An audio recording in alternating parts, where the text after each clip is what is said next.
사샤의 오디오북. 키다리 아저씨. 수요일. 키다리 아저씨, 저는 이름을 바꾸었어요. 출석부에는 역시 저로 살지만 저희 다른 이름은 주디예요. 생전 처음 갖게 되는 저희 애칭을 저 스스로 지어야 한다는 게 한심하지요? 사실 이 이름은 제가 지은 건 아니에요. 프레디 퍼킨스가 아직 어려서 혀가 잘 돌아가지 않을 때 저를 그렇게 불렀던 이름이에요. 리펫 원장님이 아기 이름을 지을 때 좀 더 신경을 써주셨으면 좋겠어요. 제 성은 전화번호부에서 고른 거래요. 첫 장에 에벗이라는 성이 나와 있지요. 이름은 그냥 아무거나 붙인 거랍니다. 묘지 비석에서 따왔다던가요. 저는 전부터 이 이름을 싫어했어요. 주디 쪽이 훨씬 나아요. 좀 어수룩하면서도 귀여운 이름이잖아요. 하지만 이런 이름은 저 같은 아이에게는 어울리지 않아요. 푸른 눈을 가진 가족들의 사랑을 받으며 아무 걱정 없이 사는 소녀들의 이름인 것 같지 않아요? 그럴 수 있었다면 얼마나 좋았을까요? 다른 건 몰라도 응석바지로 자라서 버릇없다는 소리는 제게 안 어울리겠지요? 하지만 아주 훌륭한 환경에서 자란 아이인 채 하는 것도 즐거운 일인 것 같아요. 앞으로는 저를 주디라고 불러주세요. 또 알려드릴 게 있어요. 저는 부드러운 양가죽으로 만든 장갑을 3켤레나 가지고 있어요. 전에 크리스마스 때 벙어리 장갑을 받아본 적은 있지만 손가락 5개가 달린 진짜 가죽 장갑을 가진 것은 이번이 처음이에요. 저는 가끔 장갑을 꺼내서 끼워보곤 합니다. 장갑을 낀 채 교실까지 가고 싶은 것을 겨우 참곤 하지요. 저녁 식사 종이 울리는군요. 안녕. 금요일. 아저씨, 어떻게 생각하세요? 영어 선생님께서 지난번에는 제 작물을 보시고는 독창성이 뛰어나다고 말씀하셨어요. 선생님이 바로 맞히신 거예요. 18년 동안 제가 받아온 교육을 생각하면 도저히 있을 수 없는 일 같지요? 아저씨도 아시다시피 그리고 전적으로 찬성이시겠지만 존 그리어 고아원의 목표는 97명의 고아를 97명의 쌍둥이로 만드는 것이잖아요. 저희 독창성은 어렸을 때 헛간벽에 리펫 원장님의 얼굴을 백목으로 그리기 시작하면서부터 생겨난 것이랍니다. 아저씨, 제가 어린 시절 이야기를 하는 걸 언짢게 여기지 말아주세요. 아저씨는 마음대로 하실 수 있는 위치에 계시니 제가 너무 버릇없다고 생각하시면 언제라도 장학금을 끊어버리시면 되니까요. 사실 저에게 예의 바른 편지만을 기대하시는 건 좀 잘못된 게 아닐까요?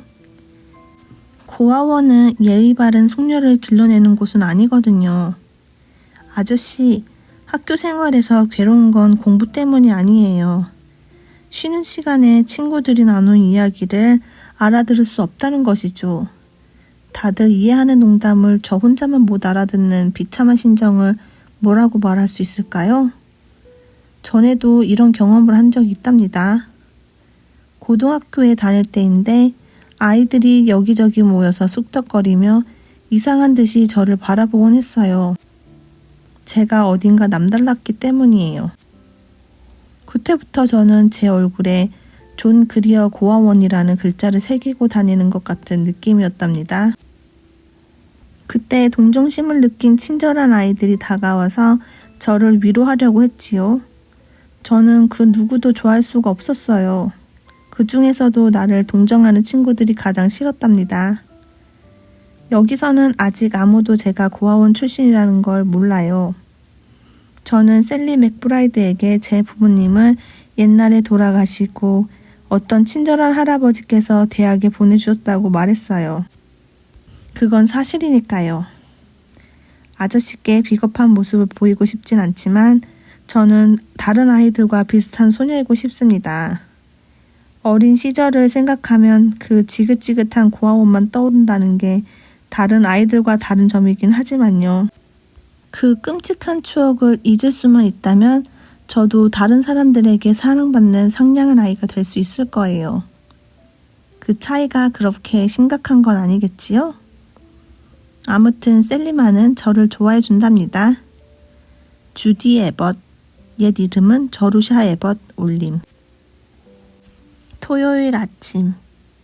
지금 막 제가 쓴 편지를 다시 읽어보니 내용이 너무 어두운 것 같네요. 이해해 주세요. 저는 지금 월요일 아침에 내야 하는 숙제를 하고 수학 공부도 해야 하는데 감기에 걸려서 기침만 자꾸 나온답니다. 일요일. 어제 편지 붙이는 것을 잊었어요. 오늘은 좀 안 좋은 이야기를 하나 더 들려드릴게요. 오늘 아침 목사님께서 설교를 하셨어요. 어떤 내용이었는지 아세요? 성경 말씀 중에서 가장 은혜로운 말씀은 가난한 자는 항상 그대들과 함께 있도다 라는 구절입니다. 가난한 사람들이 있는 것은 우리들로 하여금 사랑과 인정이 많은 사람이 되게 하기 위함입니다. 마치 가난한 사람들이 있어서 좋은 가축 따위라도 되는 듯한 말씀이지 뭐예요? 만일 제가 철이 덜 들었을 때라면 예배가 끝나고 나서 목사님께 달려가 제 생각을 말하고 실컷 따졌을 거예요. 10월 25일. 키다리 아저씨, 저는 마침내 농구선수로 뽑혔답니다. 왼쪽 어깨에 멍이 들었어요. 파란색과 노란색, 자줏빛이 섞여 있어요. 줄리아 펜들턴은 선수가 되고 싶어 했지만 뽑히지 못했답니다. 만세! 저 좀 심통스러운 데가 있지요? 학교 생활은 갈수록 신나고 재미있습니다. 친구들도 선생님도 우리 반도 학교 정원도 식사도 모두 만점입니다. 일주일에 2번쯤 아이스크림이 나온답니다. 이곳에 온 후 옥수수죽 따위는 한 번도 먹어본 적이 없어요. 아저씨께서는 한 달에 한 번 편지하라고 하셨지만 저는 사흘이 멀다 하고 쓰고 있습니다. 모든 것이 신기하고 재미있어서 혼자만 간직하는 게 너무 아까워서 그렇답니다. 저희 수다를 용서해 주시기 바랍니다. 곧 나아질 거예요. 제 편지가 성가시다면 그냥 버리세요. 11월 중순까지는 편지를 쓰지 않겠습니다. 수다쟁이 에벗 올림. 11월 15일. 키다리 아저씨께. 오늘은 원뿔의 부피를 구하는 법을 배웠답니다. 제 옷에 대해 아직 말씀드리지 않았지요? 6벌이나 돼요. 전부 다 예쁜 새 옷으로. 저를 위해 산 것들 뿐이에요. 물려받은 게 아니라고요. 고아한테는 이게 얼마나 근사한 일일지 모르실 거예요. 이 옷은 모두 아저씨께서 주신 거예요. 정말 감사합니다. 대학 공부를 하는 것도 근사한 일이지만 새 옷을 6벌이나 갖는 것은 더 기막힌 경험이지요. 옷은 여자 시찰위원님인 프리처드 선생님께서 골라주셨어요. 리페 선생님이 아니어서 다행이었지요. 하얀 실크에 핑크색 장식이 달린 야회복. 이 옷을 입으면 정말 예쁘답니다. 교회에 갈 때 입는 파란 옷, 동양풍의 레이스가 달린 화려한 드레스. 이 옷은 저를 집시 소녀처럼 보이게 하지요. 그리고 장밋빛 실크 옷과 회색의 외출복. 줄리아 러틀리지 펜들턴에게는 아무것도 아닐지 모르지만 저루샤 에벗에게는 굉장한 재산이에요. 편지를 읽으시면서 아저씨는 주디라는 여자아이는 형편없군. 여자아이를 가르치는 건 헛수고야. 돈이 아깝군 하고 생각하시나요? 그렇지만 아저씨, 만일 아저씨가 저처럼 줄곧 체크무늬 무명 옷만 입어왔다면 지금 제 심정을 충분히 이해하실 거예요. 고등학교에 다닐 때는 더 끔찍한 일도 있었어요. 구호품 상자에서 꺼낸 옷을 입고 학교에 갈 때의 제 기분이 얼마나 비참했는지 아저씨는 상상도 못하실 거예요. 그 구호품 상자에 옷을 넣은 아이가 제 짝이 되진 않을까, 그 아이가 다른 아이들에게 소곤거리며 킥킥대진 않을까 조마조마했어요. 작아서 몸에 꼭 끼는 옷을 입어야 할 때도 비참하기는 마찬가지였지요. 앞으로 제가 실크 양말만 신는다 해도 어린 시절에 받은 상처는 지워지지 않을 거예요. 전쟁터 상황을 보고하겠어요? 11월 13일 목요일 새벽, 한니발 장군은 로마 군대를 물리치고 알프스 산맥을 넘음. 한편 가볍게 차린 누미디아 군의 한 부대는 퀸투스 파비우스 막시무스의 보병과 두 번의 싸움을 벌임. 로마군은 크게 져서 물러남. 특별 종군 기자에 임명된 주디 에벗 올림. 추신. 답장을 받을 수 없다는 것은 알고 있어요. 그리고 이것저것 여쭤보아서 아저씨를 성가시게 해서는 안 된다는 것도 잘 알아요. 하지만 이것만은 꼭 가르쳐 주세요. 아저씨는 연세가 어떻게 되세요? 머리는 대머리신가요? 아니면 조금만 벗어지셨나요? 상상하는 게 정말 힘들답니다. 여자아이를 싫어하시고 키가 크시고 부자이신 아저씨. 다만 건방진 한 여자아이에게는 몹시 너그러우신 아저씨. 어떤 분일까요? 12월 19일 키다리 아저씨께 중요한 질문을 드렸는데 답장을 해주시지 않는군요. 아저씨의 모습을 상상해서 그려보았어요. 다 잘 그렸는데 다만 머리를 어떻게 그려야 할지가 문제예요. 흰 머리일까 까만 머리일까 아니면 반백일까. 이게 아저씨의 초상화예요.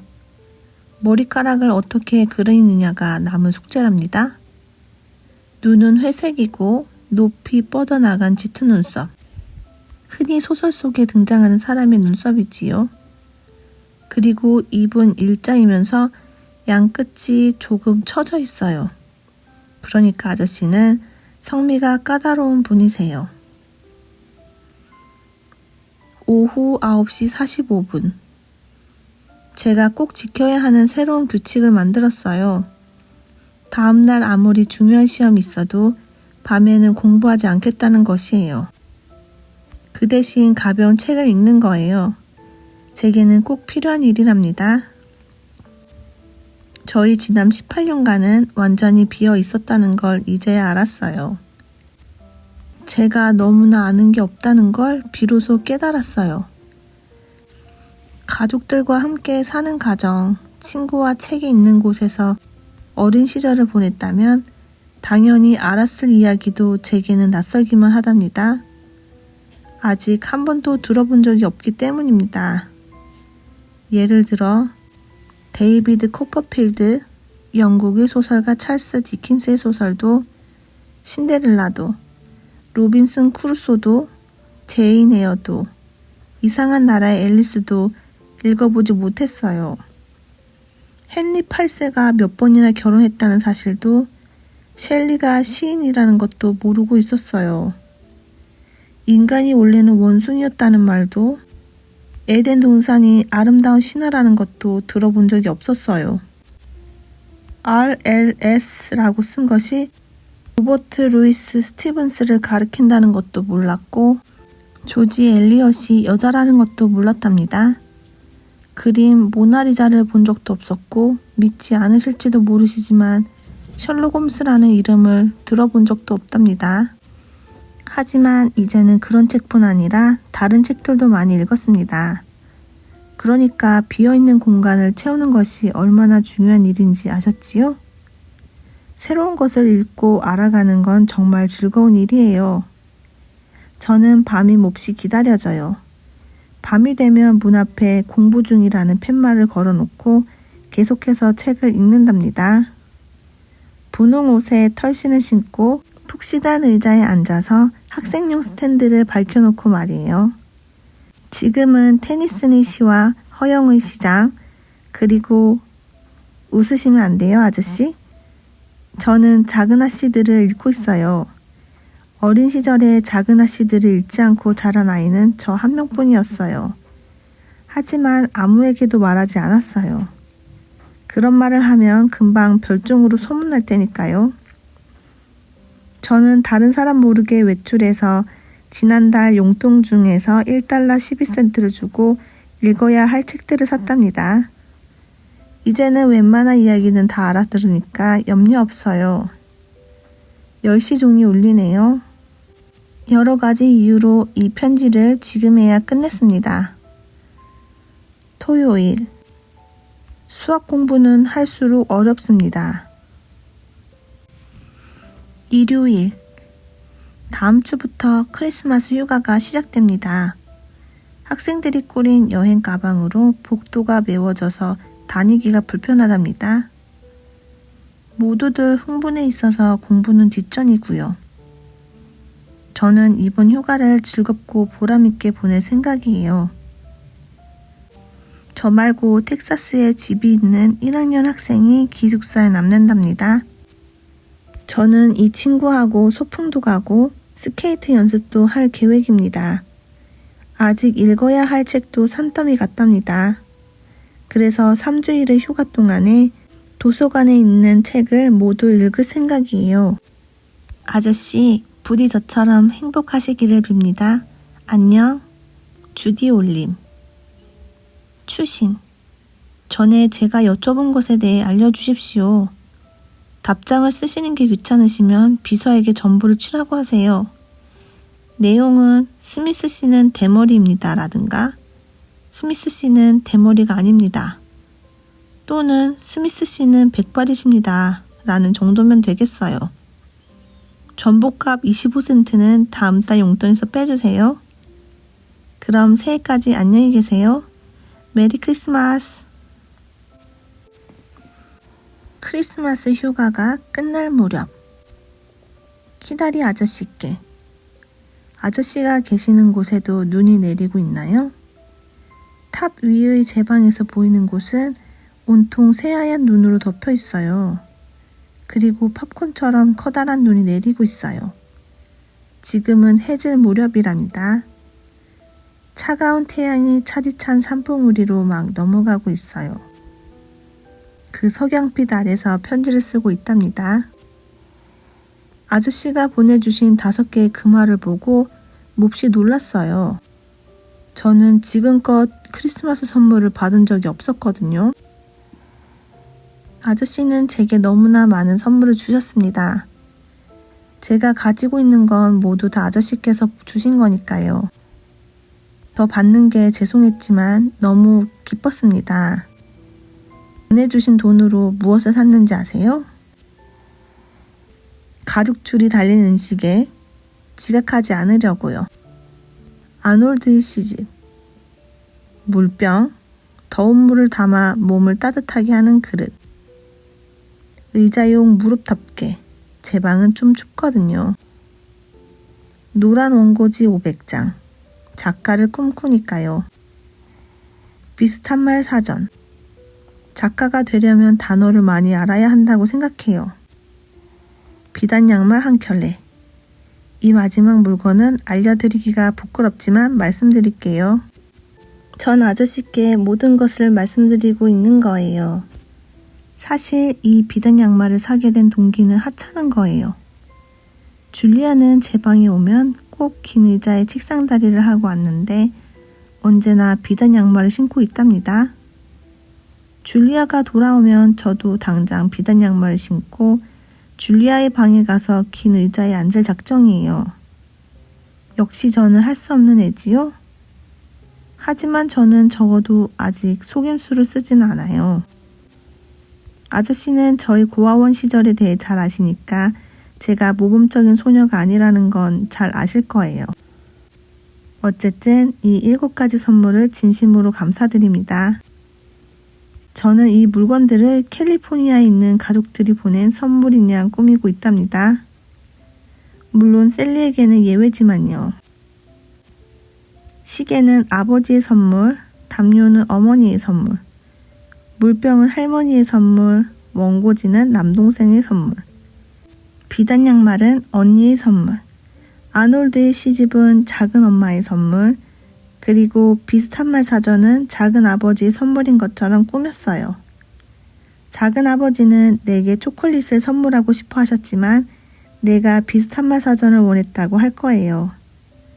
아저씨께서 혼자 제 가족 모두의 역할을 맡으시는 것이 싫지는 않으시겠지요? 이제 제가 크리스마스 휴가를 어떻게 지냈는지, 또 어떤 공부를 했는지에 대해서 말씀드릴까요? 텍사스에서 온 제 친구의 이름은 레오노라 펜턴입니다. 저루샤 못지않게 웃기는 이름이지요.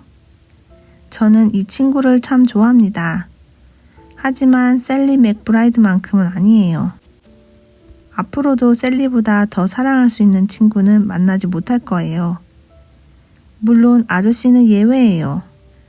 저는 언제나 아저씨를 이 세상 누구보다도 좋아하니까요. 아저씨는 제 가족 전체인걸요. 날씨가 좋으면 레오노라와 2학년 언니 두 사람과 이 근처 곳곳을 산책한답니다. 털 재킷에 짧은 치마를 입고 책 없는 모자를 쓰고 지팡이로 아무거나 닥치는 대로 탁탁 치면서 말입니다. 하루는 3마일쯤 떨어진 시내까지 나가서 학생들이 자주 가는 식당에 들렀습니다. 식사 후에는 메밀과자에 사탕을 얹은 것이 나왔습니다. 이것은 값도 싸고 영양가도 많은 것이지요. 아무튼 너무나 즐거운 하루였어요. 존 그리어 고아원에 있을 때와는 비교할 수 없는 생활이지요. 그래서 저는 학교 밖으로 나갈 때 금지된 자유를 누리려는 탈옥수 같은 기분이 든답니다. 그런데 한 번은 큰 실수를 할 뻔했어요. 나도 모르게 너무너무 재밌어. 이런 경험은 처음이야. 라고 말해버렸거든요. 저희 비밀이 밝혀질까봐 재빨리 다른 말로 얼버무렸답니다. 마음속에 숨기는 게 있다는 건 참 괴로운 일이에요. 게다가 저는 성격상 비밀을 갖는 게 어렵거든요. 이렇게 편지를 드릴 아저씨마저 안 계셨다면 제 가슴은 이미 폭발해버렸을 거예요. 지난주 금요일 밤에는 사탕을 만드는 모임이 있었습니다. 제가 있는 퍼거슨 기숙사 사감 선생님이 다른 기숙사에 남아있는 학생들을 위해서 베푼 모임이었죠. 1학년부터 4학년 학생들 22명이 모였답니다. 돌벽에 논냄비와 주전자 등이 걸려있는 부엌은 무척 넓었습니다. 냄비들이 어찌나 큰지 제일 작은 국 냄비도 가마손만 했습니다. 퍼거슨 기숙사에는 400여 명의 학생이 있으니까요. 하얀 모자에 하얀 앞치마를 두른 요리장이 저희의 요리옷을 22벌이나 가져다 주었어요. 신기하게도 어디서 그 많은 것을 구해왔는지. 저희들은 금방 요리사가 되었답니다. 이윽고 사탕을 다 만들자 저희들은 모자와 앞치마를 두른 채 포크, 숟가락, 냄비 등을 들고 휴게실로 갔습니다. 그곳에는 선생님이 6분 계셨습니다.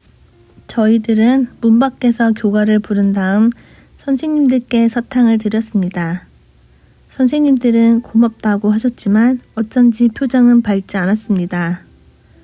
저희들은 사탕이 입에 들러붙어서 선생님들이 말씀도 못하시는 것을 보고 방에서 나왔습니다. 어떠세요? 제가 제법 잘 해내고 있지요? 저는 작가가 되는 것보다 화가가 되는 게 좋을지도 모르겠어요. 휴가도 이제 이틀 남았어요. 친구들을 다시 만날 수 있게 되어서 기뻐요. 지금은 기숙사가 좀 쓸쓸하거든요. 400명이 살던 집이 텅 비어 있어서 소리가 울리곤 해요. 어머나, 어느새 11장째가 되었네요. 지루하지는 않으셨나요? 간단히 쓰려고 했는데 펜이 저절로 달려간 모양이에요. 안녕 아저씨, 저를 생각해 주셔서 정말 감사합니다. 2월엔 시험이 있답니다. 사랑을 드리는 주디. 추신. 아저씨께 사랑을 드린다는 말이 신뢰가 되는 것일까요? 만약 그렇다면 용서해 주세요. 하지만 저도 누군가를 사랑하고 싶어요. 제가 알고 있는 분은 아저씨와 리펫 원장님 뿐이잖아요. 그러니까 언짢으시더라도 참아주세요. 리펫 원장님을 사랑할 수는 없으니까요. 시험 전날 저녁. 키다리 아저씨. 아저씨께 우리 학교의 학생들이 공부하는 모습을 보여드리고 싶어요. 저희들은 휴가가 있었다는 걸 까맣게 잊었습니다. 저는 나흘 동안에 49개나 되는 불규칙 동사를 외웠습니다. 시험이 끝날 때까지 머릿속에 남아있기를 바랄 뿐이에요. 이곳 학생들 중에는 다 배우고 나면 교과서를 팔아치우는 아이들이 있답니다. 그러나 저는 모두 모아둘 생각이에요. 제가 졸업한 후에도 궁금한 것을 쉽게 찾을 수 있을 테니까요. 모든 걸 머리에 담아두려고 애쓰는 것보다는 편리한 방법이기도 하고요. 오늘 밤에는 줄리아 펜들턴이 제 방에 와서 1시간이나 가족 자랑을 했습니다. 저는 화제를 돌리려고 했지만 잘 되지 않았어요. 줄리아가 저에게 어머니의 처녀 시절 이름이 뭐냐고 물었어요. 고아원 출신이 그런 대답을 한다는 건 끔찍해요. 저는 모른다고 할 용기가 나지 않아서 몽고메리라고 말해버렸어요. 그런데 문제가 생겼어요. 줄리아가 매사추세츠의 몽고메리 집안이냐, 버지니아의 몽고메리 집안이냐고 따져 묻지 않겠어요? 자기 어머니는 러더퍼드 집안 출신이라나요? 헨리 8세와 친척벌이래요. 게다가 아버지 집안은 아담보다도 오랜 역사를 가진 집안이라지 뭐예요. 그 집안 조상의 맨 꼭대기는 틀림없이 꼬리 긴 원숭이가 차지하고 있을 거예요. 오늘 저녁에는 유쾌하고 재밌는 편지를 쓰려고 했는데 좀 졸려서 잘 되지 않았어요. 시험 때문에 가슴을 졸이고 있어요. 1학년은 행복한 시절만은 아닌 것 같아요. 시험을 앞둔 주디 에벗 올림. 일요일. 정말로 좋은 키다리 아저씨께. 몹시 나쁜 소식이 있어요. 하지만 그 소식을 알려드리기 전에 먼저 아저씨의 기분을 좋게 해드릴게요. 저루샤 에벗이 드디어 작가로서 인정을 받기 시작했어요. 제가 쓴 우리 탑에서라는 시가 교내 잡지 2월 호에 실렸어요. 그것도 첫 페이지에 말이에요. 1학년으로서는 대단히 명예로운 일이에요. 어젯밤 교회에서 기숙사로 돌아오려 할 때 영어 선생님이 부르셔서 아주 재미있는 시였다고 칭찬해 주셨어요. 한 군데 결점도 지적하셨고요. 아저씨께 보내드릴게요. 또 다른 재미있는 일은 제가 지금 한창 스케이트 연습에 열중하고 있다는 거예요. 이젠 제법 혼자서도 잘 달려요. 그리고 체육관 천장에서 밧줄을 타고 내려오는 것도 배웠어요. 저희 높이뛰기 최고 기록은 106cm랍니다. 더 연습하면 120cm까지는 가능할 거예요. 오늘 아침 엘라베마 주교님께서 아주 감동적인 설교를 하셨습니다. 비판받지 않으려면 비판하지 말라 라는 제목으로 마테오 복음 7장 1절에 관한 것이었어요. 남의 잘못을 너그럽게 받아들여라. 가혹한 비판으로 그에게 상처를 주어선 안 된다는 말씀이었습니다. 저는 이 설교를 아저씨께 전해드리고 싶었어요. 눈이 부시도록 아름다운 오후입니다. 전나무 가지에 달린 고드름에서 물방울이 뚝뚝 떨어지고 있어요. 이제는 용기를 내어 미루어 두었던 나쁜 소식을 알려드릴게요. 저는 수학과 라틴어에서 낙제를 했어요. 그래서 지금 2과목을 개인 지도받고 있어요. 다음 달에 제 시험이 있어요. 아저씨께는 정말 죄송하지만 저는 괜찮아요. 대신 과목이 없는 것들을 많이 공부했으니까요. 17권의 소설과 시를 읽었죠? 꼭 읽어야 하는 책들을 읽었거든요. 라틴어에 매달려 있는 것보다는 훨씬 이익이 컸다고 할 수 있어요. 아저씨, 앞으로 2번 다시 시험에 실패하지 않겠다고 약속드릴 테니까 이번만은 용서해 주시지 않겠어요? 깊이 반성하고 있는 주디 올림. 키다리 아저씨께. 이것은 임시 편지예요. 오늘 밤은 어쩐지 쓸쓸해요. 지금 눈보라가 휘몰아치며 창문을 흔들고 있거든요. 모두 잠들어 고요한데 저는 낮에 블랙커피를 많이 마신 탓인지 밤이 이슥하도록 잠을 이룰 수가 없네요. 오늘 저녁에는 셀리와 줄리아 그리고 레오노라 펜턴을 초대해서 파티를 열었습니다. 생선과 둥근빵, 야채와 사탕과자, 그리고 커피를 대접했어요. 줄리아는 재미있었다고 했고 셀리는 끝까지 남아서 설거지를 도와주었습니다. 오늘 저녁 같은 때 라틴어 공부를 하면 좋으련만. 저는 정말 게으름뱅이인가 봐요. 아저씨, 잠깐 동안만 저희 할머니가 되어주시겠어요? 셀리는 할머니가 한 분 계시고 줄리아와 레오노라에게는 두 분씩 계시대요. 오늘 밤에 서로의 할머니에 대해 이야기를 했어요. 저도 할머니가 있으면 정말 좋겠다는 생각을 했어요. 그러니까 아저씨가 싫지 않으시다면 제 할머니가 되어주세요. 어제 시내에 나갔다가 보라색 리본 장식이 달린 모자를 봤는데 그것을 할머니의 83번째 생신 선물로 보내드릴까요? 성당의 종소리가 12시를 치고 있어요. 이제 조금씩 잠이 오네요. 할머니 안녕히 주무세요. 사랑해요. 손녀 주디 올림.